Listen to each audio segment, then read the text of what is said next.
Good morning friends. তো চলো আজকে অনেক দিন পর একটা ভাবলাম যে তোমাদের সাথে মিনি ব্লগ শেয়ার করা যাক। ঘুম থেকে উঠেছি আর জানালাটা খুলে দিয়েছি।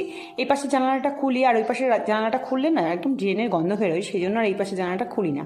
তো একটা জানালাই খুলি। তো ঘুম থেকে উঠেছি আর বিছানাটা একটু গোছগাছ করে নিয়ে তারপর ঘরটাকে ঝাড় দিচ্ছি। তো ঘর, রান্নাঘর, বারান্দা সমস্ত কিছু ঝাড় দিয়ে তারপরে ঘরগুলো মুছে নেব। তো মোছার আগে আমি আজকে ব্রাশও করিনি, ঘুম থেকে উঠতে এতটাই আমার আজকে লেট হয়ে গেছে। তো আমি পুরো ঘর, বারান্দা সমস্ত কিছু মুছে তারপরে সোজা চলে গেছি বাথরুমে আর গিয়ে ব্রাশটা করছি। ব্রাশটা করে স্নান সেরে বেরোবো একেবারে। বাজে হচ্ছে 12:30 আর আমি এখন স্নান সেরে নিয়েছি। নয় 12:30 নয়, 12:10 বাজে আমি স্নান কমপ্লিট করে সিঁদুর টিঁদুর পরে একদম সুন্দর ফ্রেশ হয়ে গেছি। তো চলো এখন যাবো হচ্ছে রান্নাঘরে। রান্নাঘরে গিয়েই আজকে আর চাটা করিনি, ভাতের হাঁড়ি বসিয়ে দিয়েছি আর ভাবলাম যে ততক্ষণে চা হতে হতে ততক্ষণে